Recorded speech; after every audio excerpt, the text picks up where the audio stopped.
Hey guys, Gus here from Defimedia, and of course, I'm here with Baby G at his album release party, Hi for Now. My man, Baby G, producer, lyricist, composer. Baby G, I've seen you since 2018, 2019 from Obvious, when it was obviously a hit, man.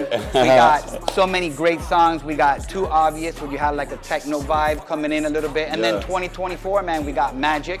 Know what I'm saying? And of course, we got ETA. Funny enough, Magic, the model that ended up being on the record, she's here right now. Oh, really? Nice. We'll get with her later, man. But we got so much to catch up on because we're here right now about Hi for Now. Man, let's get into it, man. I love your first single, Accessorize You. I mean, got a lot to talk about. What was the motivation? What brought you to this style?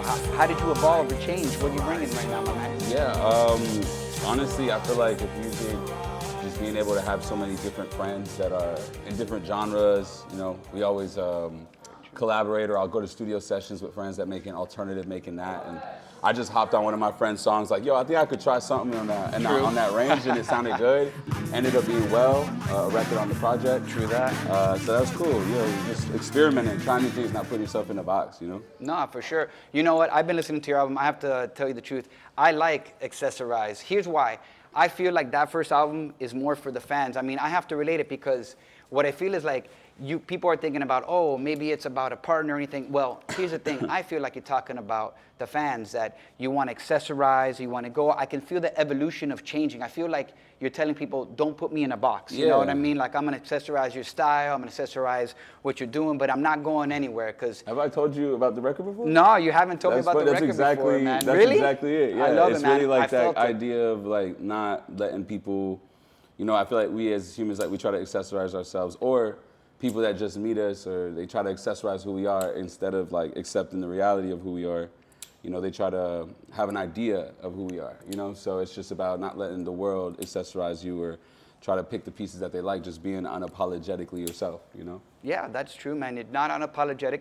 And I can see the development. I mean, I've gotten the benefit of being a fan and a friend, of course. For sure. You know, and I've seen you change. Like we talked about Magic, what it is, and now I see you like coming up into this music, changing, and again, accessorize where it starts, even the beat, and where it ends is like completely different.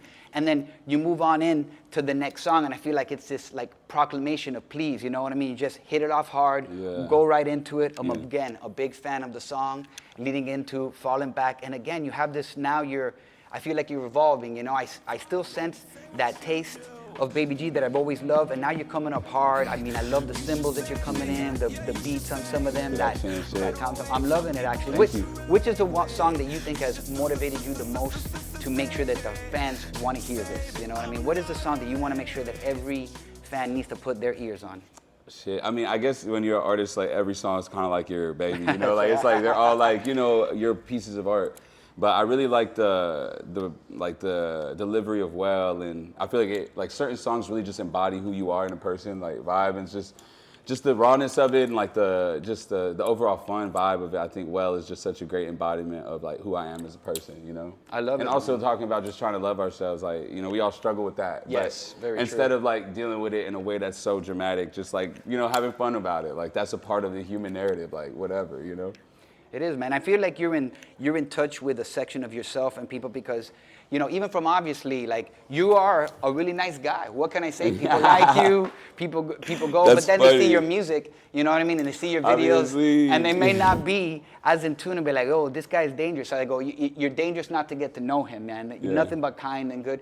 You know what's funny? I love one of your songs. I don't give a F. I love how you're doing in the song and you're going and you just mess up, blah, blah, and it's like, I don't give a fuck. I mean, honestly, that was it a hit freestyle. hard. It was a freestyle. It was freestyling, dude. I was like, did he catch you off guard? Did he nail it down? I feel like it's one of those prints you just like keep it. You know what I mean? 1000%. That's like, you know, we're just having fun in the studio. Like, you don't want to be too much of a perfectionist because I feel like even with artists that you love, like when you look at their prime when they first popped out versus now when they're like polished, like you could lose a sense of like that genuine energy, just what makes it fun. Music is about an experience. It's not about perfectionism. And I feel like nowadays when you have like all these different tools to make music perfect, you can like abuse that versus like in the 80s, whatever the fuck, like when they would record a record, it was like, listen, you got one take, we're gonna have to take the imperfections because this shit is a different. You type got of- one take, right? $100,000 laid down this track. Back in those days, you got one take to do it. But the imperfections are what make it special. Like That's true. I like me, like at the end of the record, freestyling and then being like, the song's really like I fucked up, so I don't give a f. You know, I don't give a fuck, like whatever. And it just it lines with the record. I just feel like not, you know, this album and moving forward, I really want to just lean into like just having fun, and you know, being more of just. And the imperfections is just shooting, rocking with myself, like not trying to give a polished version of who I am, not trying to accessorize myself like track one, you know, just be you, bro, and inspire others to do the same, other artists to do the same. Man, I've seen you evolve, Baby G. I'm loving the track. You know, you're now here, end of 2025. I've seen you hit some singles. I've seen you do some big things. Again, ETA, I think over 400,000 streams and stuff for it. ETA was it was sick. good. It was good. I expect big things from this track. Here's a question. Why High for Now?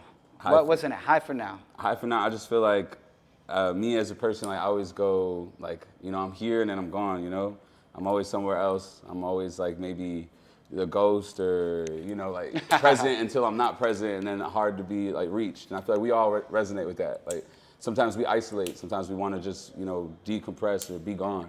And so it's just like, you know, anybody that isolate, anybody that, you know, maybe ghost 99% of people and just go across the state or go somewhere else, like it's just a part of who we are. But, you know, I'm definitely trying to not do that anymore, but that was a real real narrative I was dealing with when producing the album. Gotcha. So, and it's reflective in your music, that narrative you're pushing forward. I'm telling you, man, I'm loving the hybrid. I could see you evolving. I could see that nobody's putting you in a box at all. No one puts this man in a box. I loved when you have hits of rock, a little bit of electro. You have some smoothness in there that like changes the vibe as well. Sometimes where your song starts is not how the vibe ends, and I love that. It's like coming out of nowhere, you know? I like that. You're coming in and listening I like hard. that perspective too. Seriously, you guys got to listen to this album, High for Now, incredible. You know, I know we ended it, so we're going to end it menacing. It's the last song on the album. Yeah. So what's so menacing about it? Why menacing? Talk to me. Shit, honestly, I think that was the name of the beat, and it just gave me It that just gave you that menace vibe, and sometimes you when went. producers, they name a beat, like they could put you in an element, and I just was like, I don't say nothing about that word, but it just gave me the vibe of it, and I just wanted to keep it going, you know, not overthink it. That was like the first song I made when I moved out to LA this year. That was the first song you made. Falling in Place actually is the third song on the album, and then Menacing is the last song. Those two songs I made back to back, just freestyling in the living room of the house we just moved into. And I love it, bro. What can I say, man? Guys, you guys gotta check it out. Baby G on Spotify. You can find him on Instagram. You can find him on YouTube. All that. Make sure we'll get all your socials. Guys, it's been a pleasure and an honor. Let's go.